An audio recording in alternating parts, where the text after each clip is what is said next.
Right, I think it is time to get going. A big welcome to everyone to this our weekly deep dive session, which looking at the titles of the talks promises to be out of this world. And a big thank you to Dr. Jaco Joubert and his team for taking on this challenge, and Jaco for co-chairing this afternoon. It's really exciting, and we're going to talk about current and confusing concepts in coagulation.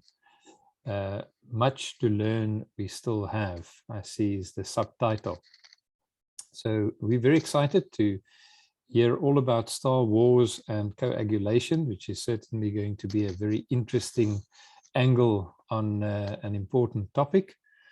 But before I hand over to Jaco to introduce his own speakers, just a few housekeeping thoughts.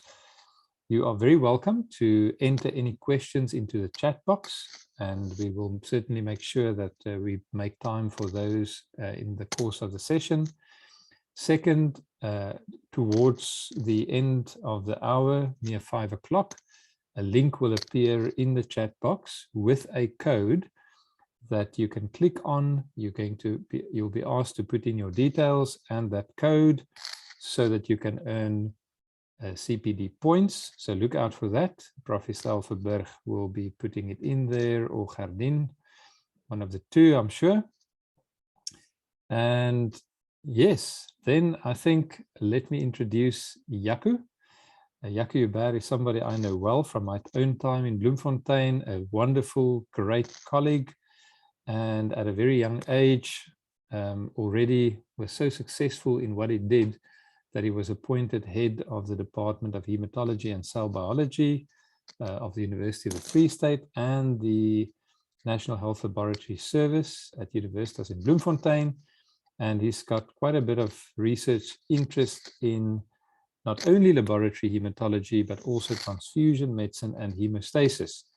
And they also do leading work on preclinical animal models in the investigation of hemostatic disorders and their potential treatment with novel drugs.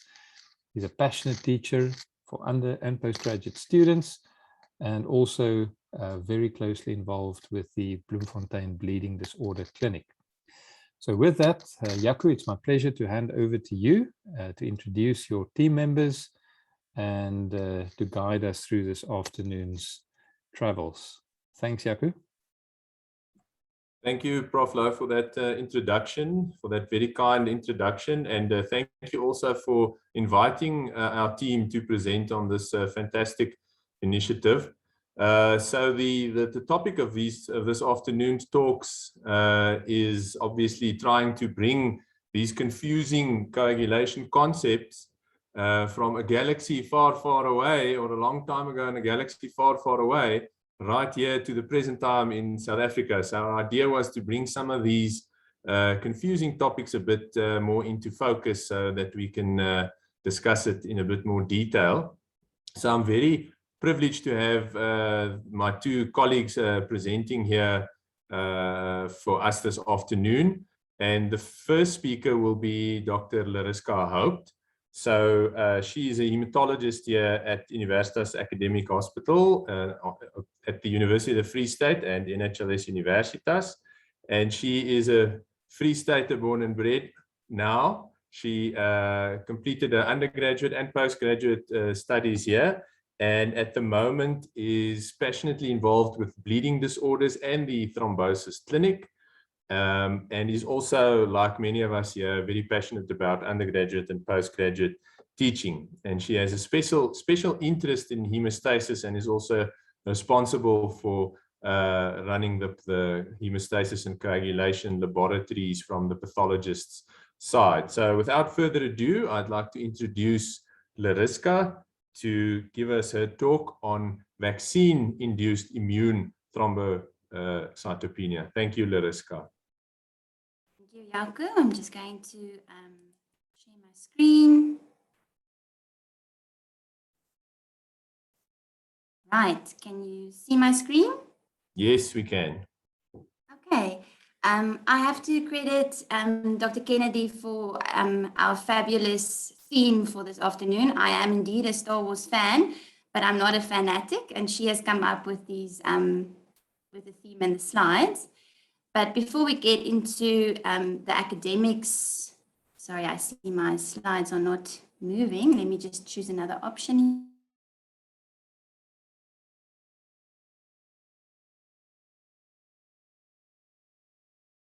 We get into the deep academics of vaccine-induced thrombosis and thrombocytopenia, I thought I'd just tell you which foot I am leading off here this afternoon. So the vaccine rollout, as we know, happened in February in South Africa for healthcare workers. The vaccine site opened at Universitas Hospital on the 18th of February, and I received my vaccine at more or less 11 o'clock on the 18th of February. So I am very pro-vaccine and very proud to have been vaccinated here at Universitas Hospital as soon as the program opened. So today we will be talking about vaccine-induced thrombosis and thrombocytopenia, and especially with reference to just the background of the description of this entity, the pathophysiology and the diagnosis. And then we'll also just touch on the management, but from a pathologist point of view, that is obviously not my strong point, but I will just give you a reflection of the literature. So just to paint in a little bit of a background here, on the 11th of March 2020, the WHO declared COVID-19 a pandemic. I'm sure this is not news to any of us. In order for something to be deemed a pandemic, it needs to comply to the following definition. So an infectious agent that affects a large number of people and has spread across continents or globally. So just to also just give a background of the company we are keeping when referring to a pandemic. Some of the very large pandemics that have threatened the globe in recent years, dating way back into the 1300s. The first one is the plague or Black Death, which was caused by Yersinia pestis, which is estimated to have killed between 75 and 200 million people. And given that is a very large range, but when taken into account the time period, this is understandable that statistics wasn't as easy or easier as it is today. The second pandemic is the H1N1 influenza virus, or the Spanish flu, which raged between the 1918 and 1920s. So for about 2 years, and is estimated to have killed about 20 to 50 million people. Then let's not forget about HIV, firstly emerging in 1985, but currently still on the forefront of pandemics. So we've dealt with HIV for 35 years, and we've got an estimated 35 million deaths. So coming back to our current pandemic, which is on the forefront, is the coronavirus pandemic.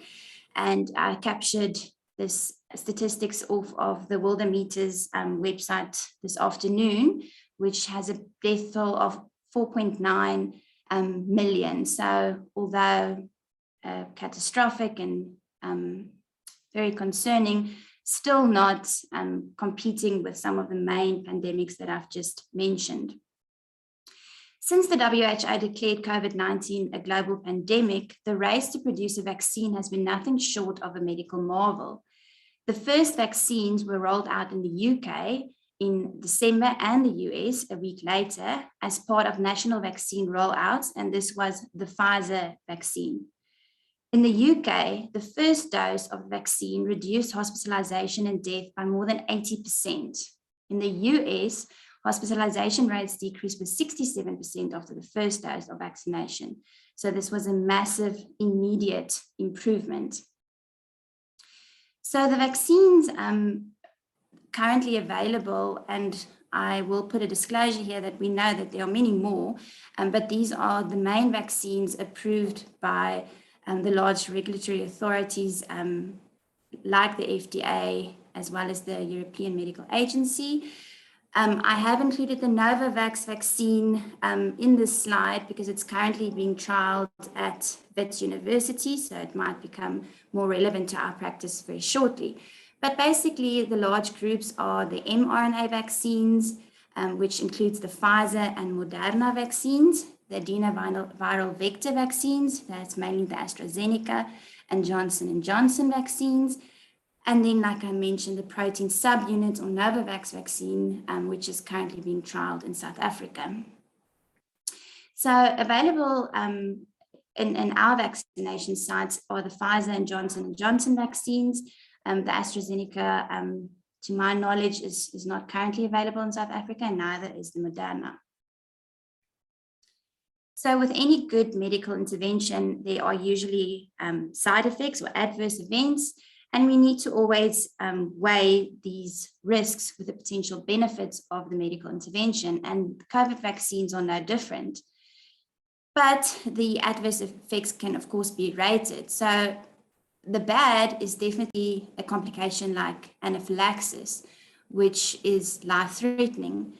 And as part of the Pfizer clinical trial in the US, initial data reported that anaphylaxis, although a very feared and dire adverse event, was only reported at a rate of about 11.1 per million vaccines administered.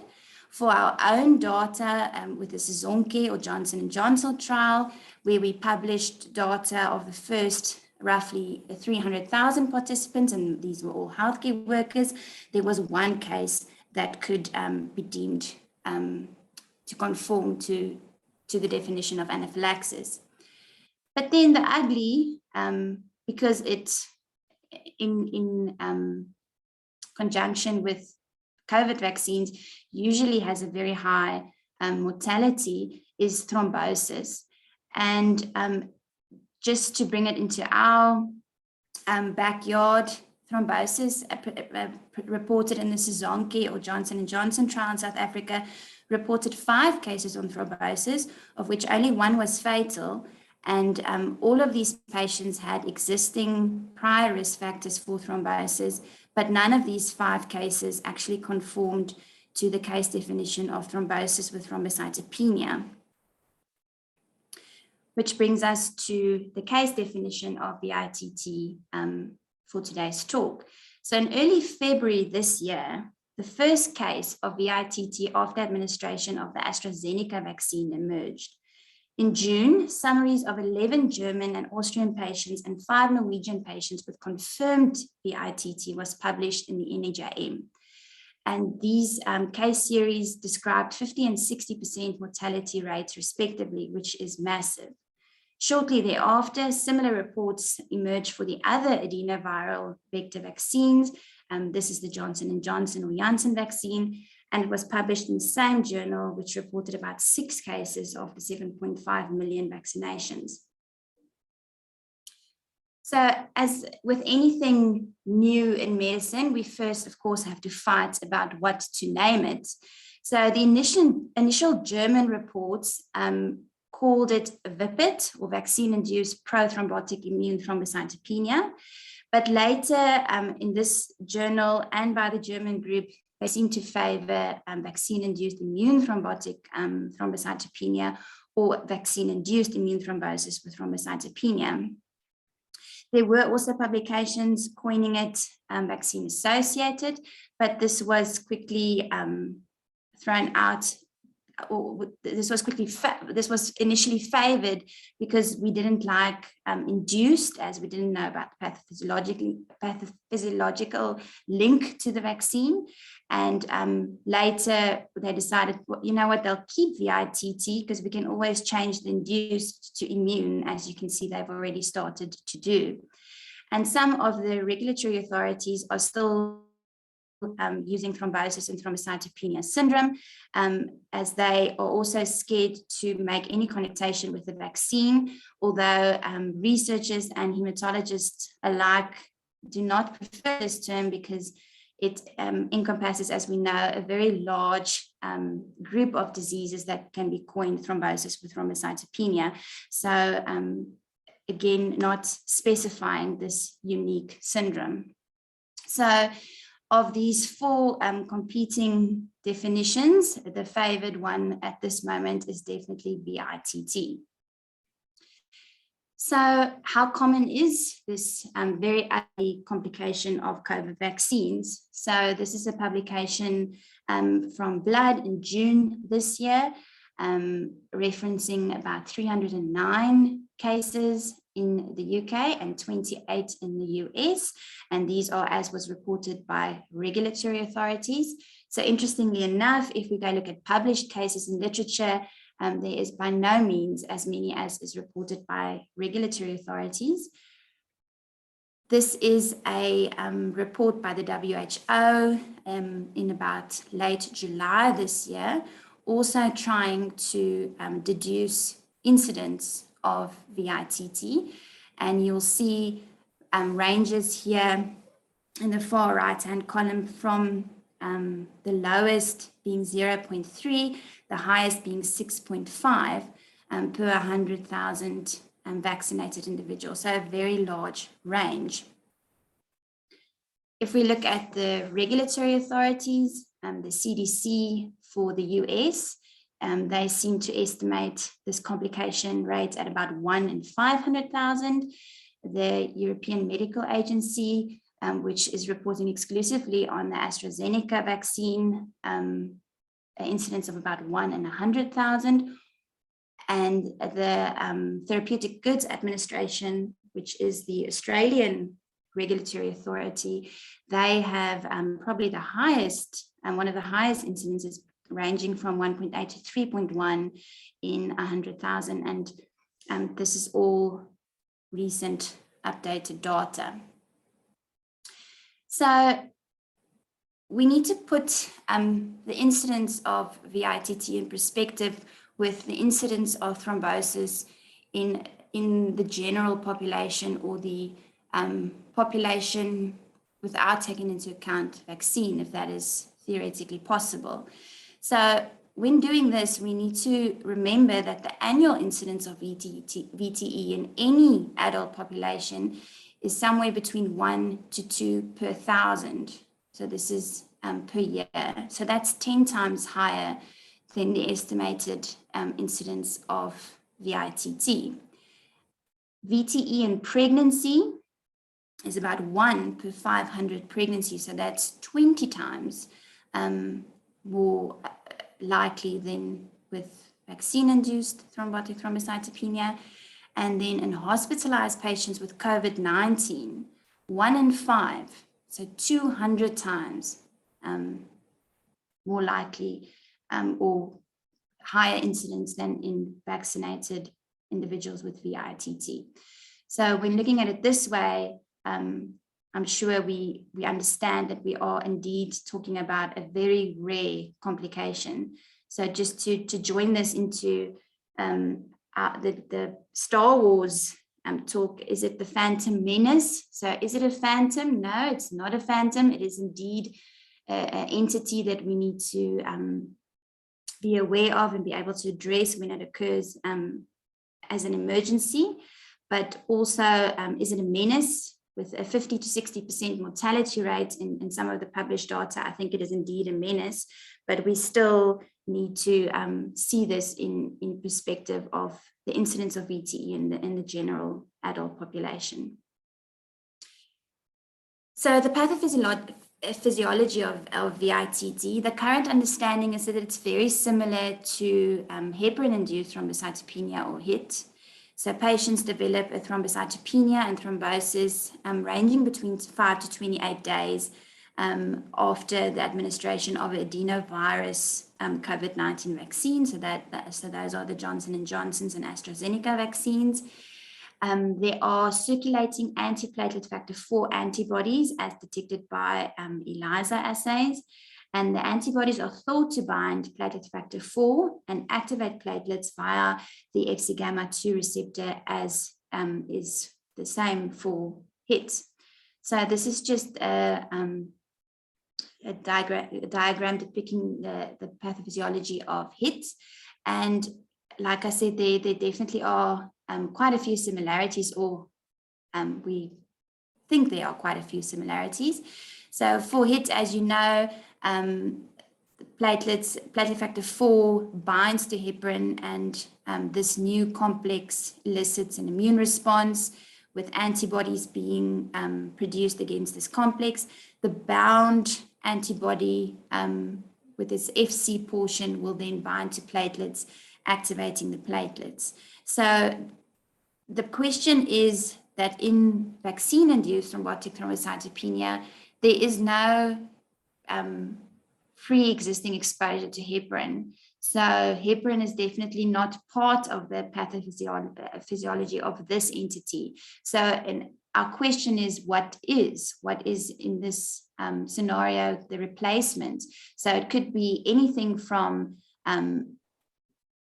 anything that is potentially in the vaccine, or it could just be the immune response, and it could be that there is no added agent like heparin is for HIT. So I'll explain that a bit more now. So there are clear differences between a VITT and HIT. Firstly, the thrombocytopenia is usually much lower than that of HIT. The thromboses are in unusual sites, so a very high rate of central venous thrombosis, and also, like I mentioned, in unusual sites, especially the splanchnic veins, whereas HIT classically presents with classical VTE and arterial thrombosis. VITT patients are much more likely to present in decompensated DIC with abnormal clotting profiles and bleeding. So we are seeing quite low fibrinogen levels, very, very high D-dimer levels, leading to secondary bleeding complications and usually death by intracranial hemorrhage.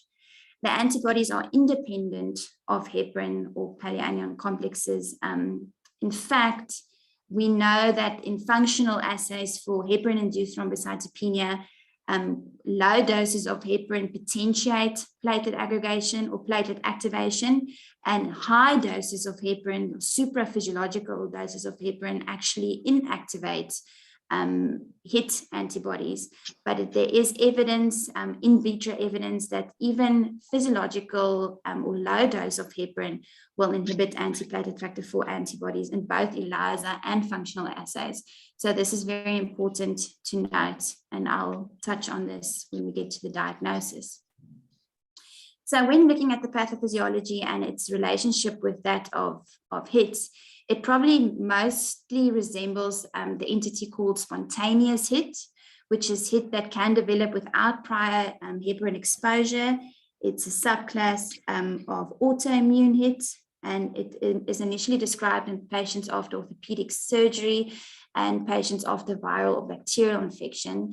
It is very rare, and it is therefore clear why there is a relation to what we think is probably the pathophysiology of VIT, because of the absence of the heparin stimulus. So this brings into question whether it truly is something in the vaccine, or if this isn't just a complete autoimmune phenomenon, as it is with spontaneous HIT. Right, moving on to the clinical presentation of VITT. So usually the first giveaway are symptoms and signs of a new onset thrombosis.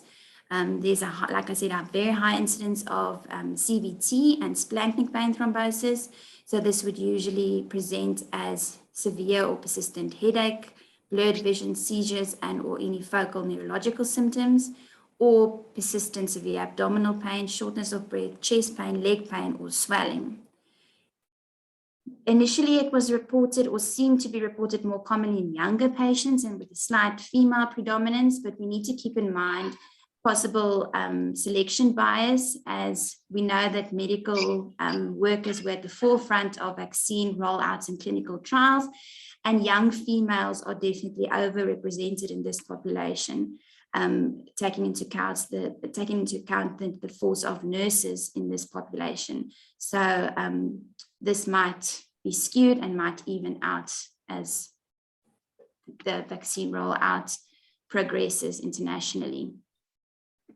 This is a very recent publication from August this year, just again summarizing the clinical features of VITT.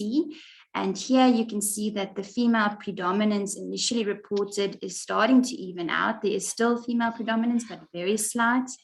The age has a median of 48, but I wouldn't necessarily say that this is now still just in young individuals. So like I said, the data seems to be evening out. I'd also like to draw your attention to the median fibrinogen level, including the range, as well as the D-dimer, which is very high. Right, so to make a diagnosis of VIT, this relies on both clinical and laboratory criteria. The clinical criteria goes without saying that there needs to be a history of vaccination with adenoviral vaccine, a new onset thrombosis, and of course thrombocytopenia. There is an adapted 4T score, proudly South African, published by Prof. Jacobson and team. And then the laboratory evidence would include the evidence of thrombocytopenia. This should be less than 150 as supported by the ICH as well. You need to have evidence of an antiplatelet factor 4 antibody, preferably by ELISA assay, and then a functional HIT assay adapted for VITT will also be positive. This is the adapted 4T score by Prof. Jacobson. And then I just want to land on the laboratory testing of VITT for a moment. I've mentioned that thrombocytopenia being in the naming of the disease is quite important, and it needs to be less than 150. The D-dimer and fibrinogen are usually very low. And then I'd just like to park for a few seconds on the detection of antiplatelet factor 4 antibodies. So in all publications, you will see that this is by ELISA. And these are ELISAs that were initially developed for HIT testing. So important to mention that there are quite a few point of care assays for HIT testing. The most popular being the PGIA, Stick Expert, and AccuStar platforms. And these are all negative for VITT antibodies. So although they are very good at picking up HIT antibodies and have some of them being deemed similar to ELISAs, they are not sensitive to pick up VITT antibodies, again showing that although there is a lot of similarity between HIT and VITT, the antibodies are not the same. So in South Africa, most centers have adopted these point of care assays for HIT testing because they are very cost effective compared to an ELISA, and the rate of request for these tests, which is very few and far between. So we locally do the Stick Expert for HIT testing. I know Prof. Opie does the PGIA, and within the NHLS at least, I can say that no one does the ELISA. So AMPATH does have an ELISA for HIT antibodies. So to my knowledge, they are the only lab that are able to do ELISA for HIT antibodies, and are thus the only lab that can do VITT antibody testing. So be aware, do not refer and testing for VITT antibodies, and when you get a negative result, relax, make 100% sure that it was an ELISA assay, or consult with your pathologist to make sure that you've asked for the appropriate antibody testing. Then the detection of platelet activation by antiplatelet factor 4 antibodies, or the so-called functional assays. So these are the serotonin release assays and heparin-induced platelet activation, or HIPAA assays, as is done for HIT testing. Again, be aware that these assays need to be amended for use in VITT. One such amendment I've already mentioned: you can't use heparin as an agonist because it is known to inactivate these VITT antibodies. So there are two options. You can either use it with nothing, with saline and the patient's plasma, or you can use platelet factor 4 as an agonist. So the so-called PIPA assay, platelet factor 4 induced platelet activation. So we do the heparin-induced platelet activation for HIT, and we have adapted it for VITT. So we have acquired platelet factor 4 as an agonist, but we have not received a positive VITT case at our lab to date. So although we have adapted, I cannot say with absolute surety that it will pick up VITT antibodies. Just one or two more words on the laboratory assays, and especially on the ELISA. So most of you in the audience will be aware that HIT has what the so-called iceberg model. So although we find HIT antibodies in quite a lot of patients exposed to heparin, only a small percentage of these patients will develop the clinical syndrome, which is HIT. And the same goes for VITT. So there will probably also be the emergence of an iceberg model for this vaccine complication. So already 2 publications showing that there is quite a large incidence of anti-platelet factor 4 antibodies in vaccinated individuals, although they do not have the clinical syndrome of VITT. So 19 out of 281 participants in this group by Platten et al. And here is another publication, more recent, also showing 9 individuals with positive ELISAs for platelet factor 4 antibodies, but without having the clinical syndrome of VITT. Moving on to the management, this is just a flow diagram of the ISTH. Firstly, relying very heavily on clinical features. If there are clinical features and the patient has been vaccinated recently with the adenoviral vector vaccine, you need to screen for VITT by doing the platelet count and confirming thrombosis. If both of these are evident, then you can go on to do your ELISA and other ancillary testing. If your ELISA is positive, VITT is confirmed and you initiate management. If the ELISA is negative, or the platelet count is too high, or you haven't been able to confirm thrombosis, it's not VITT, and you manage according to standard practice. So once you've confirmed VITT, the management principles are as follows. You need to withhold a second dose of the culprit vaccine if still needed. So this is mainly applicable to the AstraZeneca vaccine, which requires 2 doses. So in our setting in South Africa, the Johnson & Johnson vaccine is a single-dose vaccine, so this will not be an option in our setting. Anticoagulation with non-heparin anticoagulants like DOACs or Fundaparonox, the same as our management for HIT. You avoid platelet transfusion unless the patient is actively bleeding. And there's also a mountain of evidence piling up for the use of IVIG, and is also recommended by both guidelines. And this is based quite heavily on the autoimmune or spontaneous HIT hypotheses, that it's very similar to that.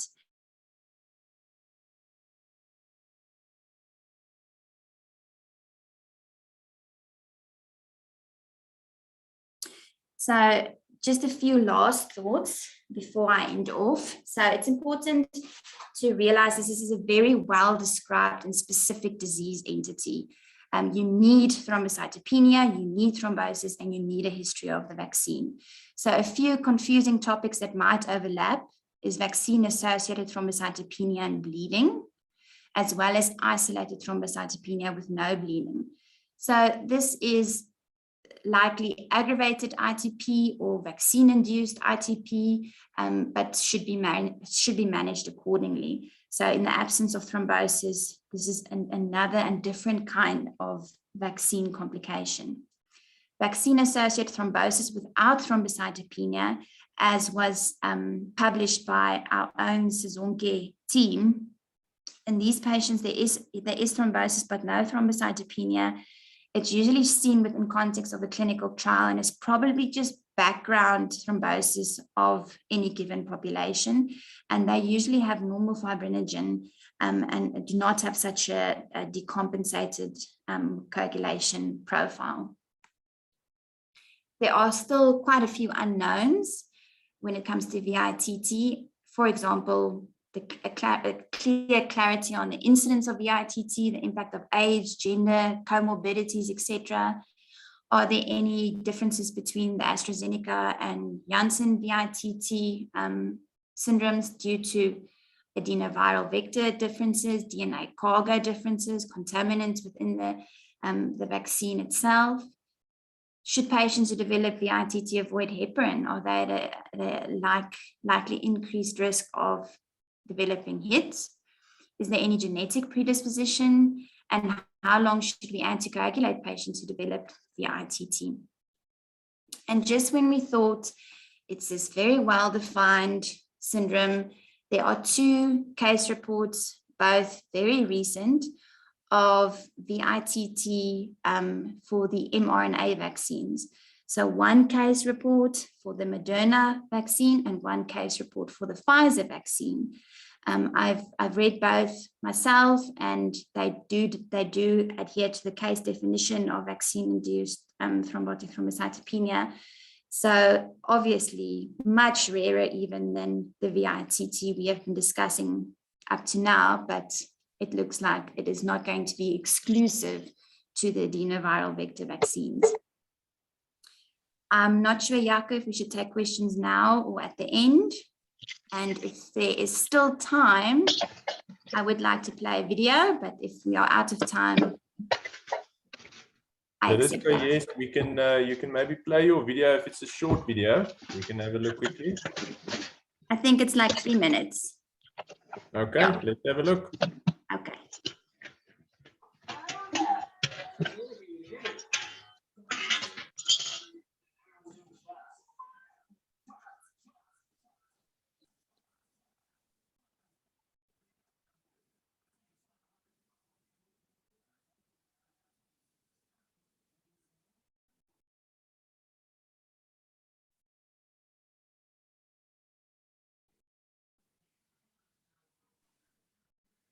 Is there sound? No, I think you have to read the captions at the bottom. Thank Sorry? you. Oh, can you guys hear? No, there's no sound. Oh, But It's fine. We can read the captions. It's good. yeah. oh, shame. I don't know how to. Okay, we're going to share sound. Let's try now. So quickly. He took a shortcut. It's freezing in here. Pfizer keeps turning down the bloody thermostat. Even Moderna has a jacket on. Pfizer. Moderna. Yeah, I've been meaning to say. Congratulations, 94% in your exams. That is an incredible result. Heard you got 95. 95.1. Yeah.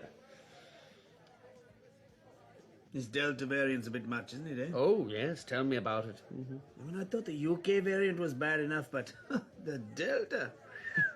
You mean the Alpha variant? Oh, yes. Very bad. Yeah, the UK one. Hey, Pfizer. Ah, Sputnik. You got any spare vaccine? Well, don't you have your own? Come on. I want the good stuff, you know, for the kids. You want the best for your kids, you understand. We don't deal with Russia. Hey, Pfizer, who's your friend? Oh, it's BioNTech. I mean, you know BioNTech, right? Sorry, Yeah, so it's Pfizer BioNTech. That's the name, so... No, I always thought it was just Pfizer. Yeah, you know, No. Pfizer vaccine. This has been happening all night. Hey, where's the Chinese crew? Sinovac and Sinopharm. Yeah, Pfizer wouldn't invite them. Huh? Yeah, so awkward. He said he wasn't invited to their party. Pfizer, old chap. Oh, hey. I just had a fun idea. Yeah. Any chance of a vaccine exchange? You know, I give you some of mine, and you give me some of yours, you know, as a token gesture. Fun swap, you know? Yeah, Jansen? Oh, thanks. I'm so sorry. I've been calling you Johnson & Johnson all this time. Oh, yeah, no, that's right, yeah. But your name is Jansen. Yes, it is, yes. So your name is Jansen, Johnson & Johnson. Yeah. Sorry. Bye-bye. See you never. Who was at the door? I know, I sent them away. Yeah, no, but who was there? Exactly, so I sent them away. Who was there? I know who was there. They didn't recognize me, so I sent them away. I think he means the WHO. Yes. Oh, for the love of... No, it's okay. Come back. No. Yeah, such a brown noser. Doomed up. Yeah, I guess it's like you too, you know, everyone knows Bono, you know, and then there's the other guys. Yeah. No, it's more like... Okay. Thank you, Larissa. That was a very interesting talk, and I also really enjoyed your video. I'm glad we got to watch it there at the end. We're a bit pressed for time, but I see there is a question in the chat box with Amendri Governor asking, with the possible second dose of Johnson & Johnson in Sesonke 2, would there be an increased risk of VITT in young women with increased predispositions, such as with antiphospholipid syndrome? Jaco, so to my knowledge, most VITT cases seem to happen after the first dose. So I would probably say that I don't think the risk will increase. Thanks. And I see Prof. Opie has also commented there that the very low vaccine risks for patients with thrombophilia need to be weighed up against the markedly elevated risk for VTE in such a patient who gets COVID infection. So yeah, that is also very, very true. Yeah, I completely agree with that. That is very true. Any other burning questions or comments for Larissa?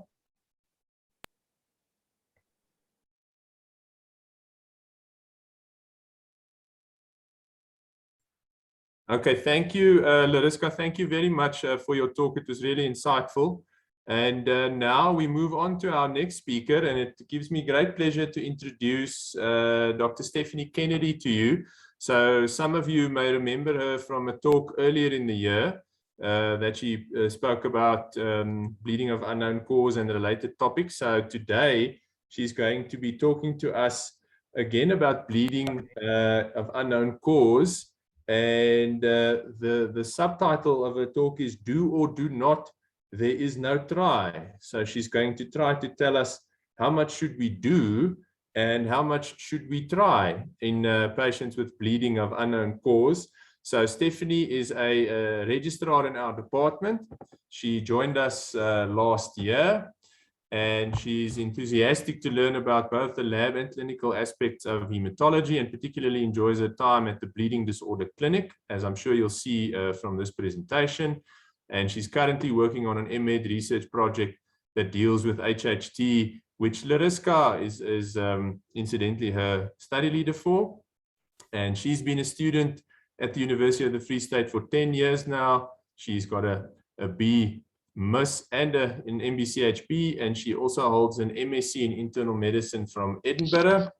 And without further ado, I'd like to invite Stephanie to take us away with your talk. Thank you, Stephanie.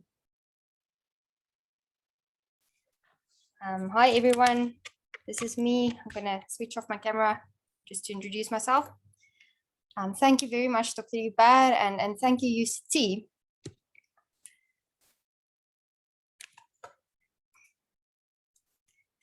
So I'm sure most of us have been in this awkward situation where we've had to tell the patient, a bleeding disorder have you, what it is, no not do we, may the force be with you. I think Yoda would have made a good consultant, so when the intern Luke told him, okay, I'll give it a try, he said, no, try not, do or do not, there is no try. But when it comes to bleeding of unknown cause, and this is today's topic of discussion and philosophical question, how much should we try and how much should we do? So as Dr. Hubert said, I spoke last time when I presented the case of a 16-year-old female with a significant bleeding disorder clinically with heavy menstrual bleeding and iron deficiency anemia with a completely normal laboratory workup.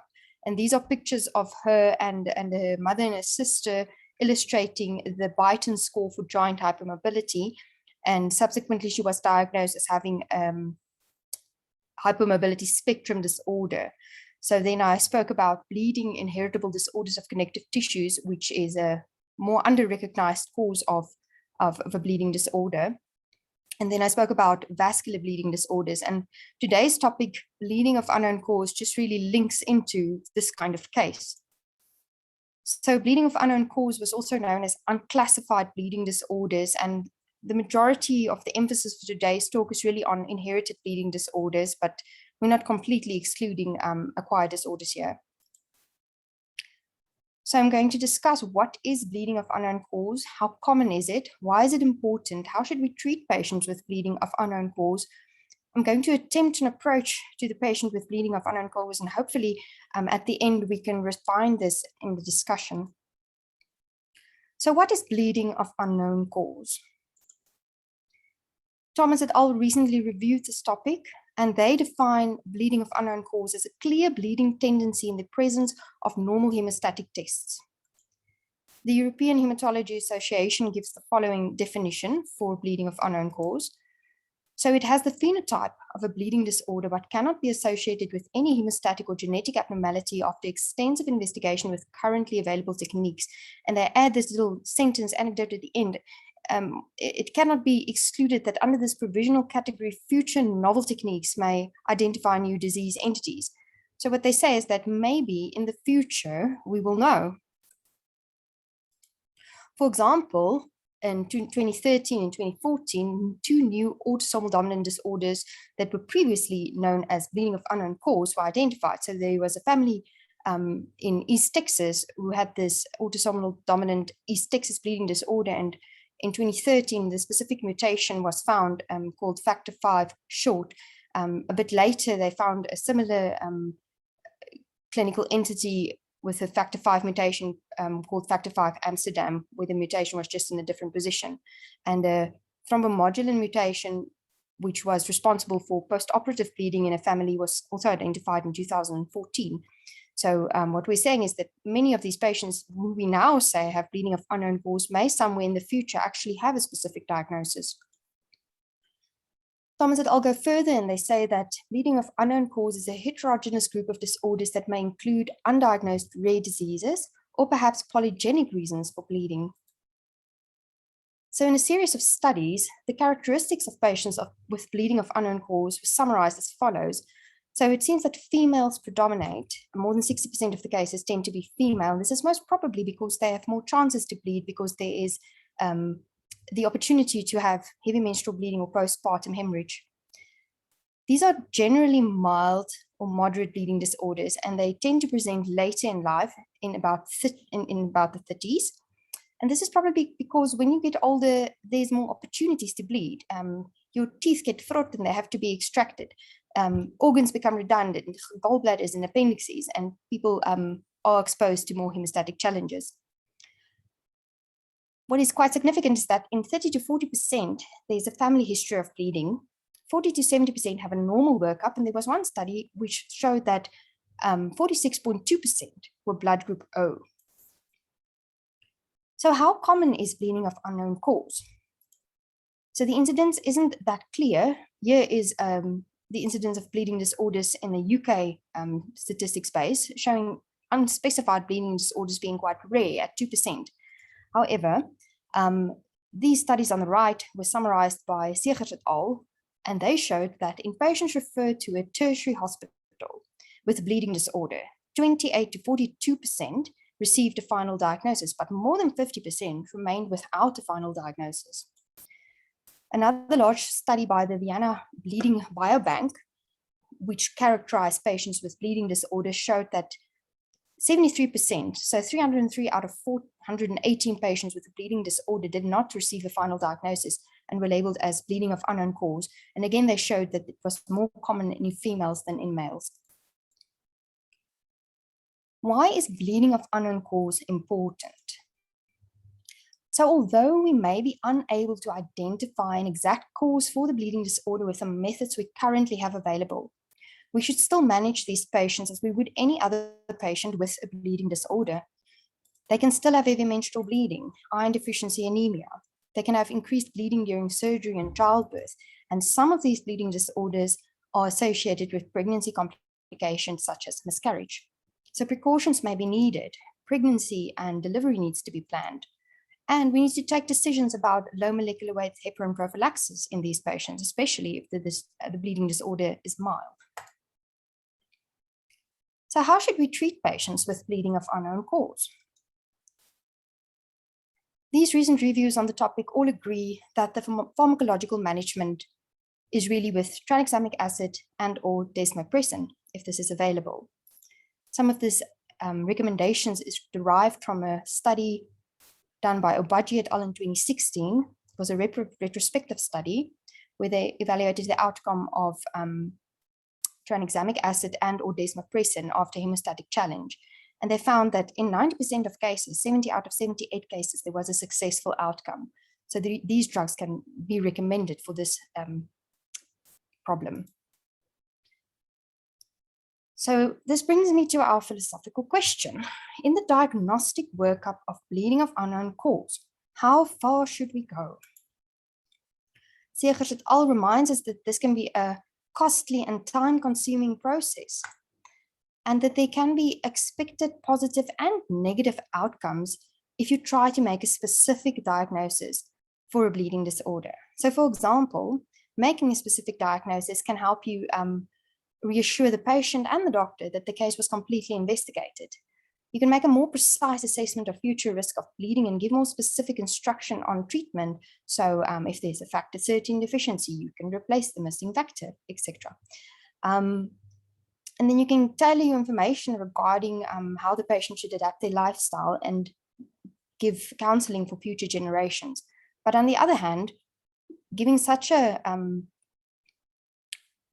expensive and extensive workup without yielding any answers can lead to stigmatization, and the patient can have an unnecessary or exaggerated concern of their bleeding risk. They can have lots of questions. So I recently tore my ankle ligaments, and then I just want to know, can I stand on one leg? How far can I walk? What can I do? So they want to know, can they play sport? Can they ride a bicycle? So they're going to have a lot of questions. And if you don't have answers, it's difficult to advise them on this. There may be unnecessary use of medication and replacement therapies. And something we see commonly in hematology is that dental and surgical procedures are delayed improperly. And it's also difficult to advise future generations on their risk. So this brings me to an approach to a patient with a bleeding disorder, specifically bleeding of unknown cause. So the general approach is quite simple. We start with a good history and examination, then we do a few first-line screening tests, and based on these, we can request specific tests. So Thomas et al. Give the approach in this table with an extensive history and examination and then investigations. So I'm going to stand still on the history and examination. So they recommend the use of a bleeding assessment tool, a good drug history, and family history. So history is the most important tool in determining the pre-test probability of a bleeding disorder. And this is one of the most important take-home messages of today's talk. So I'm going to speak a little bit about bleeding assessment tools. Which ones are there? How are they different? Which one should I use? What is their purpose and how valid are they? So the tools that are well known and available include the following ones. They are illustrated a bit better on this timeline. So the first to be developed in 2005 was the Vincenza bleeding assessment tool. In 2006, what I can say is that both these tools were really developed in the setting of von Willebrand disease. But the European Molecular and Clinical Markers for the Diagnosis and Management of Type 1 von Willebrand disease, the MCMDM1 von Willebrand disease bleeding assessment tool, was developed in 2006. And then in 2008, they shortened the tool, but they did not shorten this ridiculous name. And then they also developed a pediatric bleeding questionnaire. And subsequently, they condensed it even further. In 2010, the bleeding assessment tool was developed. It is used quite commonly. I'm not sure if this is because it's easier to remember the name. And then in 2015, this was converted into a self-administered bleeding assessment tool because all of these other tools require an interview with a healthcare worker, but the self-PAT can be performed by the patient themselves, and this data can then be looked at later by the doctor. So how are these tools different? So the MCDM1 von Willebrand disease and pediatric bleeding questionnaire, you score negative points if you had a hemostatic challenge and you did not bleed. For the ISTH bleeding assessment tool and the pediatric bleeding questionnaire, pediatric bleeding symptoms are also evaluated. For example, they ask about umbilical stump bleeding, cephalohematoma, etc. If you are concerned about heavy menstrual bleeding, the ISTH bleeding assessment tool assesses this more comprehensively, and the ISTH bleeding assessment tool is the only one that evaluates hematuria. So which one should I use? So I will mention this, but these tools are really only validated in von Willebrand disease and platelet function disorders, and their sensitivity and specificity to rule out von Willebrand disease has been compared. And as you can see, the tool that performed the best in ruling out von Willebrand disease was the MCMDM1 von Willebrand disease assessment tool, but the others did not perform too poorly. So neither of these tools are specifically recommended over another. What's the purpose of a bleeding assessment tool? Because the history is so important in assessing a bleeding disorder, these tools have been developed to standardize the bleeding history and its reproducibility and to guide further laboratory workup, but they are not intended as diagnostic tools and actually not really to rule out a bleeding disorder either. Really what we want to know is if the bleeding is significant or trivial. For example, epistaxis is common, but when is it significant? So this European Hematology Association paper has a table on what is defined as significant or non-trivial bleeding for these different events. And these definitions were actually adopted from the ISTH bleeding assessment tool and can be found in the supplementary material to this initial publication. What the ISTH bleeding assessment tool really does, it evaluates bleeding in different categories: spontaneous bleeding, and then bleeding after hemostatic challenges. So what is significant epistaxis? So really, this is epistaxis that lasts longer than 10 minutes with a frequency of at least more than 5 times a year. And many of these bleeding symptoms are considered significant when they interfere with activities of daily living, much like psychiatric disorders. Cutaneous bleeding is significant when generally if you have more than 5 ecchymoses, petechia is always significant. And then any spontaneous hematoma, hemothrosis, or central nervous system bleed is a significant hemorrhage. Heavy menstrual bleeding, so their definition I will discuss now, but they also recommend using the pictorial bleeding assessment chart. And if you have a score of higher than 100 year, this can be used as criteria. But other than that, heavy menstrual bleeding is really defined as more than 80 mils of blood loss per cycle. And it's insufficient to just ask a patient, are your periods normal? Because if it's an inherited bleeding disorder, the patient is going to say yes, because that's how they've always been, and it's like that for the sisters and the mothers, so they think that they have a normal period. But you need to ask specific questions in order to identify red flags. So duration of longer than 7 days, changing a pad less than 3 hourly, changing it at night, using more than 7 a day, the presence of larger clots, frequent soiling of clothes and linen, and simply the presence of iron deficiency anemia indicates heavy menstrual bleeding. With regards to bleeding after hemostatic challenges, I'm going to stand still on tooth extraction.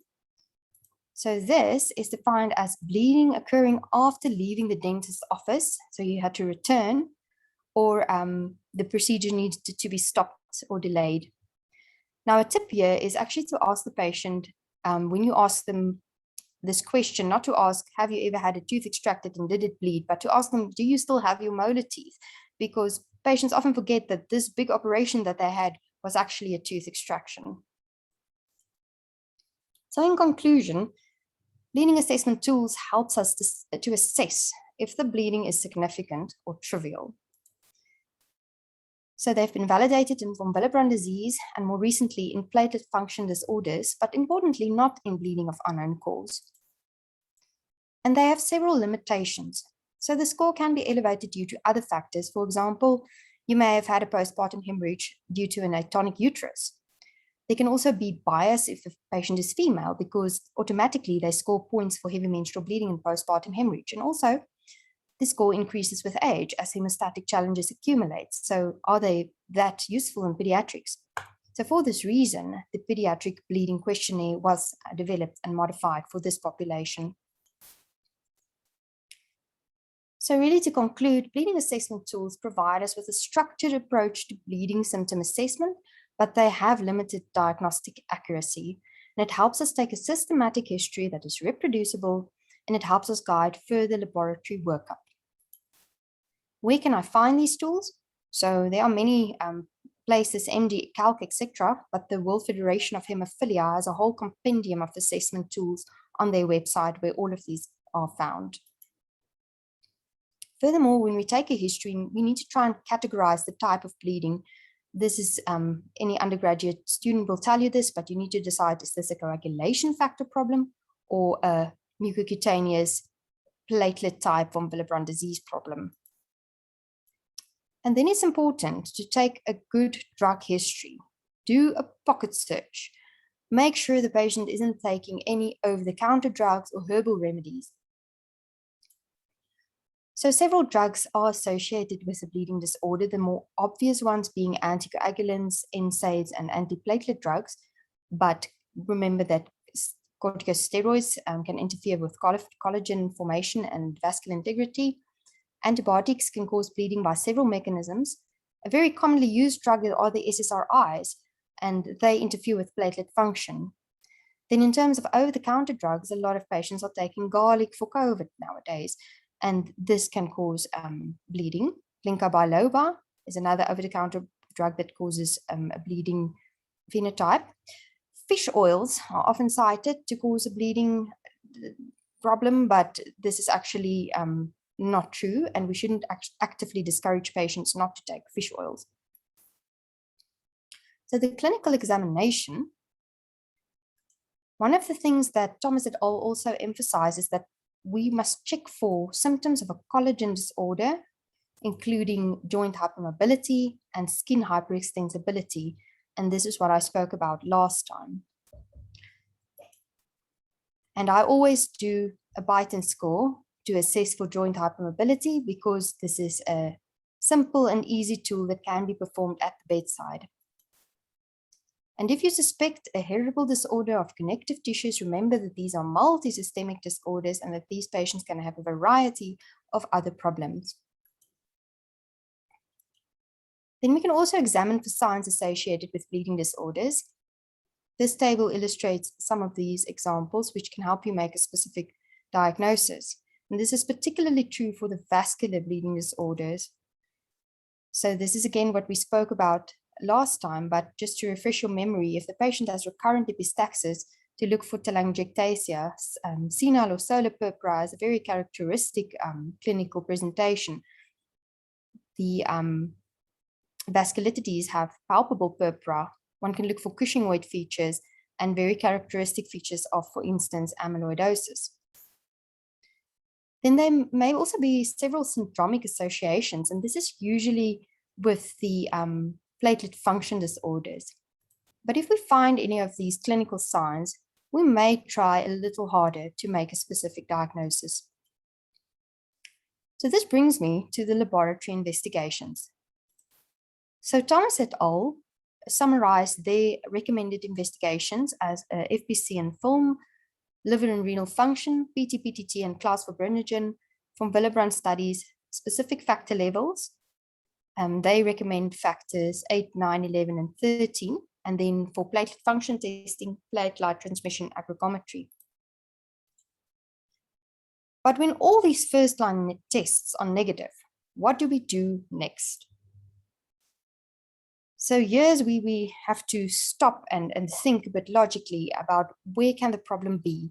So normal hemostasis is all about this balance between procoagulants and anticoagulants, profibrinolytics and antifibrinolytics, almost like the Jedi and the Sith, which need to be in balance, and they are balanced by the Force. And if any one of these procoagulants, anticoagulants are over or under expressed, this can cause bleeding or thrombosis. So to make it even more simple, we can just consider all the components of hemostasis and see if the problem is related to any one of these. But the other question is, can we test it? So let's go through them. So the vascular endothelium, this is actually very difficult to assess in the laboratory, and we rely on clinical examination for this. If you have a specific mutation for one of the Ehlers-Danlos syndromes, etc., you can test for this. But the only test that we really have available that includes the vascular endothelium is the bleeding time. This is something we spoke about last time as well, and it's controversial. And many people feel that this is a medieval torture technique that should best be avoided if at all possible. Platelets, we are actually quite good at doing platelet function testing, having a whole stepwise approach to try and identify a functional platelet disorder. We can test for von Willebrand disease. We ask for Prof. Muriel to do von Willebrand studies for us.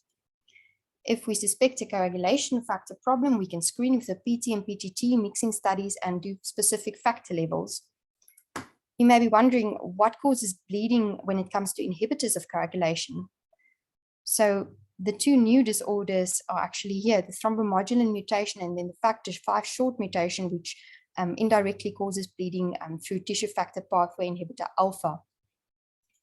We can test for fibrinogen disorders. So this is a picture of the updated classification of fibrinogen disorders from 2018.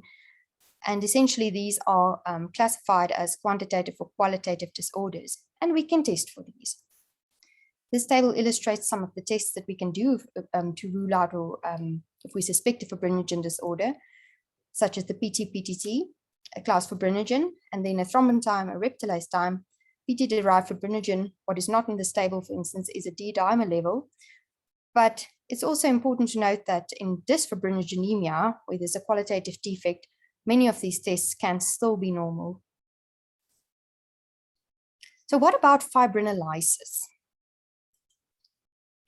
So what are inherited disorders of fibrinolysis? This really includes the following three disorders: the alpha-2 antiplasma deficiency, also known as myasota disease, PI1 deficiency, and the Quebec platelet disorder, where there are increased levels of urokinase plasminogen activator in the alpha granules of platelets. So really what happens is that there's either too many profibrinolytics or too little antifibrinolytics. Clinically, these disorders present with delayed bleeding after surgery and trauma. They present with bleeding typically in areas with high fibrinolytic activity, so heavy menstrual bleeding and epistaxis. Interestingly, especially the alpha-2 antiplasma deficiency has been associated with rare things such as intramedullary hematomas. PI1 deficiency has recently been associated with miscarriage and preterm birth. And these disorders are characterized by response to antifibrinolytic drugs. So how do we diagnose these problems? So in alpha-2 antiplasma deficiency and PI1 deficiency, routine screening tests are normal. So we can attempt screening with global assays. There are specific ELISA kits that can test for alpha-2 antiplasma antigen and activity, PI1, as well as tissue plasminogen activator antigen, but these are not billable tests that are currently available in the NHLS at all. Although Dr. Hubert will tell you he's got a little bit of experience with this in his research. So the kits are available in Bloemfontein, they are just not used routinely. And then these mutations can be detected if you were to do next generation sequencing. So when it comes to bleeding of unknown cause, we really want to know if we can screen for these kind of problems. So there are three tests that one can try and do. And this includes the globulin clot lysis time, the TEG and ROTEM, viscoelastic assays, as well as turbidimetric clot formation lysis assays. And you may be wondering why you haven't done these ones routinely. And this is because these tests still have many limitations and there's a lot of uncertainties with cutoff times, etc. And one of the other problems is that in order to activate fibrinolysis, they need to add tissue plasminogen activator. So if there's a deficiency of this, you cannot actually test for it. And of these tests, the recommended one at this point is doing a TEG or a ROTEM, although this has not been validated. This issue was addressed recently by Mehik et al., and they reviewed fibrinolysis and bleeding of unknown cause. And really what their summary is that a lot of patients with bleeding tendencies have bleeding of unknown cause. Hyperfibrinolysis is a possible underlying mechanism, but due to the lack of sensitive assays and abnormalities in fibrinolytic factors, this may be underdiagnosed. But if we can diagnose it, we will be able to target the treatment specifically with antifibrinolytic drugs. The other question we need to ask is how common are these disorders, and is it a cost-effective strategy to test for them? So alpha-2 antiplasmin deficiency and PI1 deficiency is very rare, so rare that the incidence is unknown. But it can also be that these disorders are underreported due to the difficulties with the diagnosis. I don't think we need to worry about Quebec platelet disorder. Most cases have been traced to a single family in Canada. The incidence in Quebec, Canada is the highest. It is something that they diagnose in Canada, but worldwide, the incidence is unknown.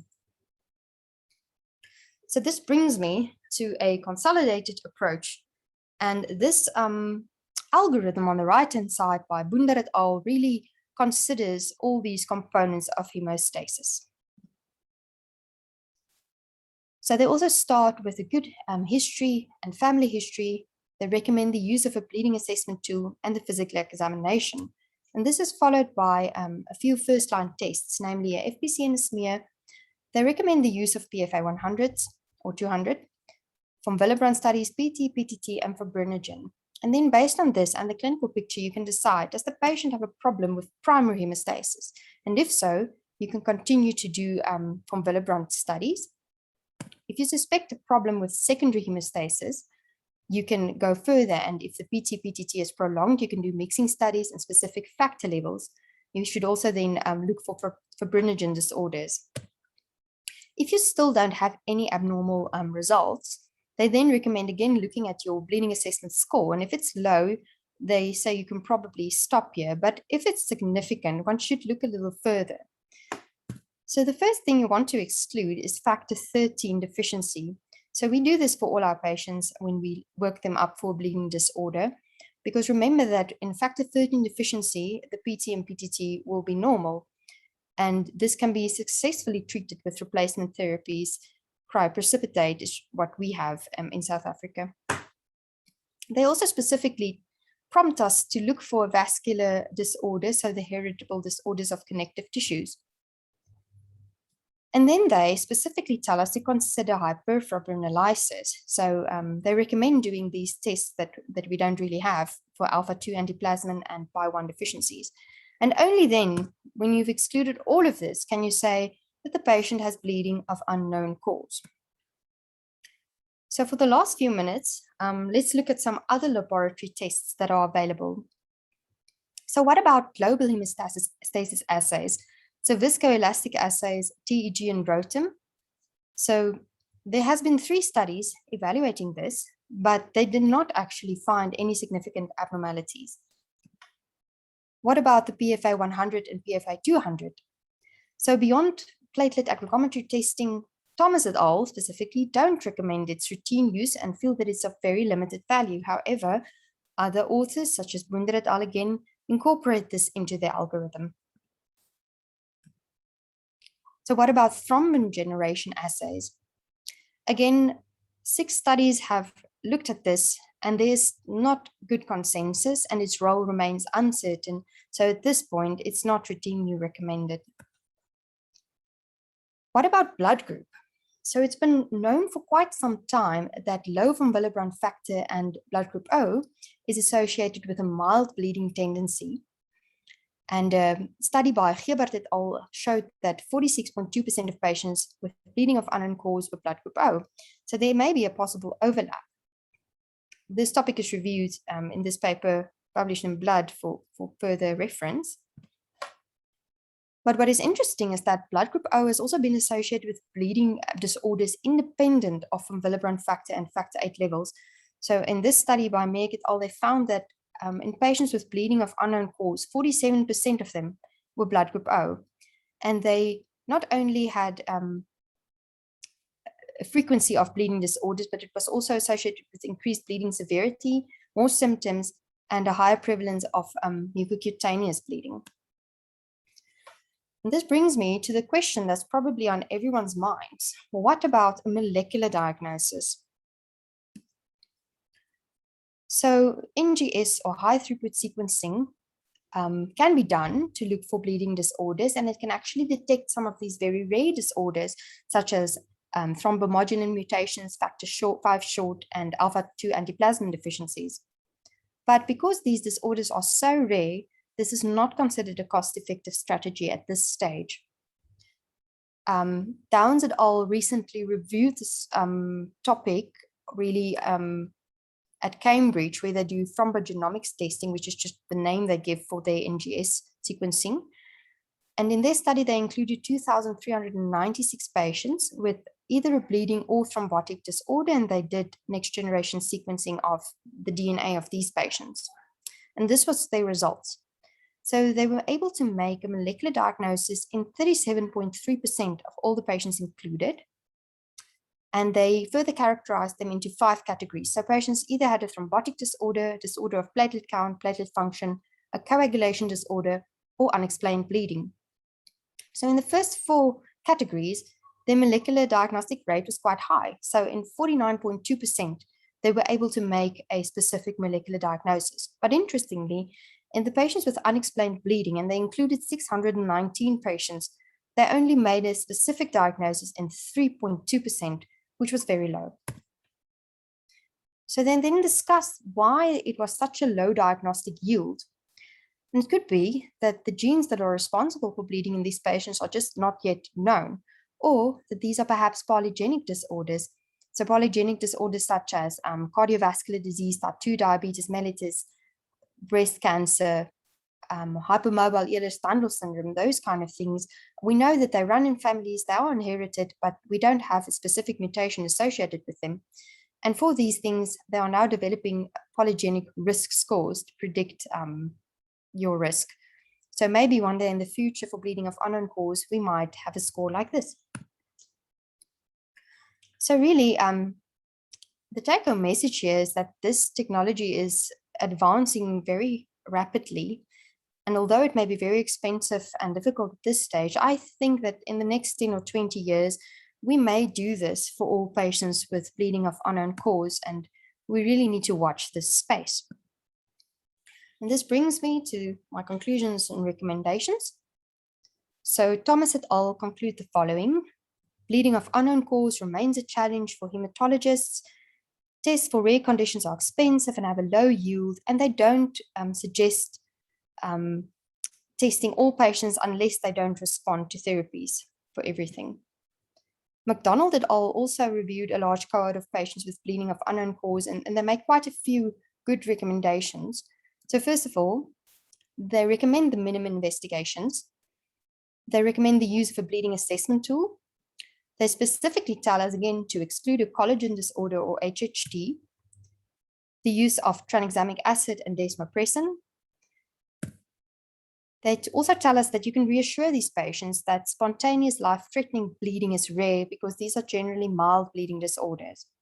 And then they advise against a few things. So they don't recommend that we do thrombin generation assays. They actually don't recommend viscoelastic testing. And then thrombogenomics should only be performed in those cases that do not respond to those 2 pharmacological therapies. They advise us to plan pregnancy, and they specifically advise that low molecular weight heparin prophylaxis should be allowed in patients with a mild bleeding disorder of unknown cause. And this brings me to my conclusions. What have I learned from all of this? So first of all, to take a good history. Secondly, to use a bleeding assessment tool. To look carefully for clues from the clinical examination. To do a Beighton score for joint hypermobility. To do a pocket check for pills and herbs. Doing first-line laboratory tests, and not wasting money on tests that won't change my management. To consider ABO testing. Planning pregnancy and surgery. Not withholding low molecular weight heparin prophylaxis in patients with mild bleeding only. to counsel patients to avoid drugs associated with bleeding, and then to try tranexamic acid and see if it works.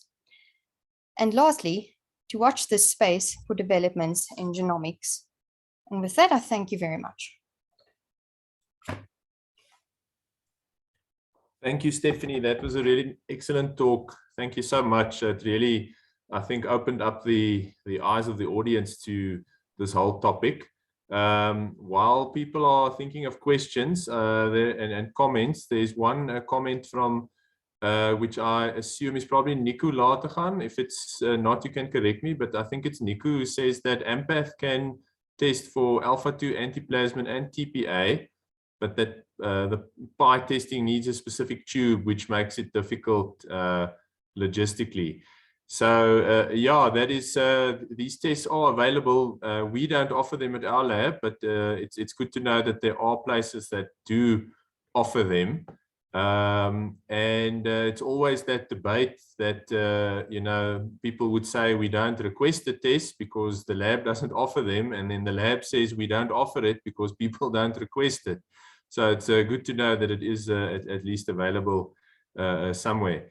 While people are thinking of other questions for you, I just wanted to ask something about the thrombomodulin mutation and the factor V short that you mentioned. So that's very interesting, eh? That usually if there's problems with the natural anticoagulant pathways, people end up with thrombosis. So can you perhaps explain how that works, how the thrombomodulin mutation would actually lead to bleeding? Yes, that's right. So both of these factor V and thrombomodulin can have mutations that cause thrombophilia. But these novel mutations, so starting with the factor V mutation, they found this many years later after finding a family in Eastern Texas with this autosomal dominant bleeding disorder. So somewhere in 2013-14, they found a specific mutation in factor V. So it was a gain of function mutation. So this made factor V, first of all, shorter, and it increased its affinity for tissue factor pathway inhibitor alpha. So this really makes tissue factor pathway inhibitor have an increased half-life. So it causes more inhibition of coagulation, really, and this leads to bleeding. And then subsequently, a similar mutation in a different position was found, which is called the factor V Amsterdam. Then the thrombomodulin mutation, this was associated with postoperative bleeding in a family. And what they found is that, as we know, thrombomodulin is normally found on the endothelium, but a specific mutation causes some of it to be proteolytically cleaved, and then soluble thrombomodulin levels are increased. So this circulating thrombomodulin can then activate protein C, as it does systemically. And this increased activation of protein C ensures that you don't form enough thrombin. And these patients specifically had a post-operative bleeding. So they actually, because they didn't form sufficient thrombin because of this increased activated protein C activity, meant that they didn't form proper clots and bled more easily. Yeah. Thank you, Stephanie. That's very interesting. Thank you so much. There's also then a comment from Anne-Louise. She's thanking you for the talk, and she's commenting that perhaps we need to add bleeding of unknown cause to the bleeding disorder registry if it's not there already. Yeah, Anne-Louise, I agree with you. I think there are actually so many people with bleeding of unknown cause that we should at some point have it formally enter our thinking. I agree with that, definitely.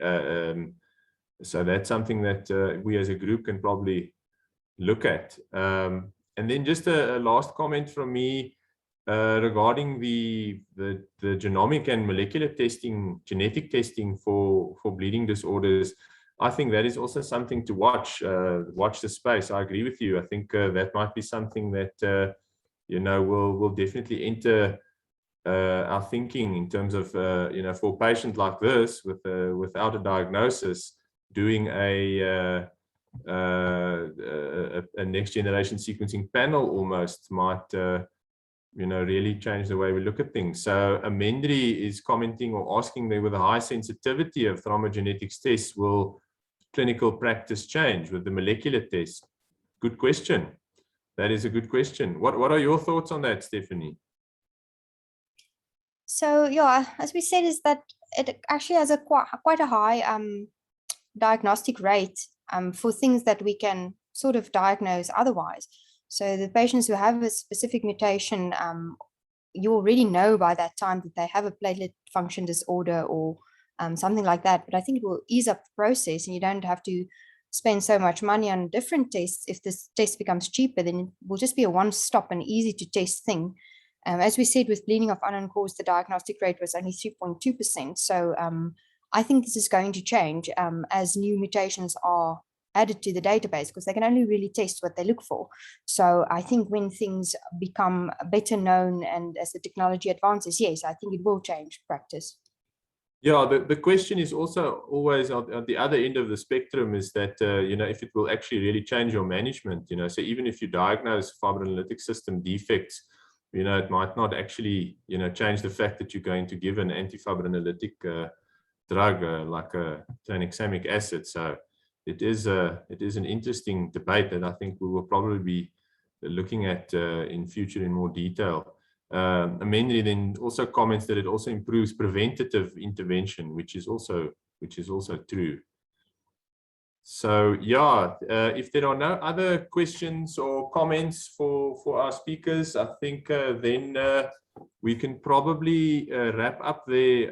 Estelle, I don't know if you wanted to say anything on behalf of Prof. Lowe. He let me know that he might not be able to make the rest of the talk.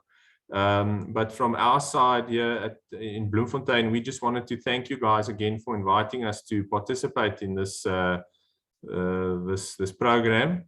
And yeah, we look forward to the rest of the talks in the rest of the year. And I see there's also just a comment from Garrick asking that we could please have the link for the CPD, if you can assist us with that. So that's it from me. I don't know, Estelle, if there's anything else from you.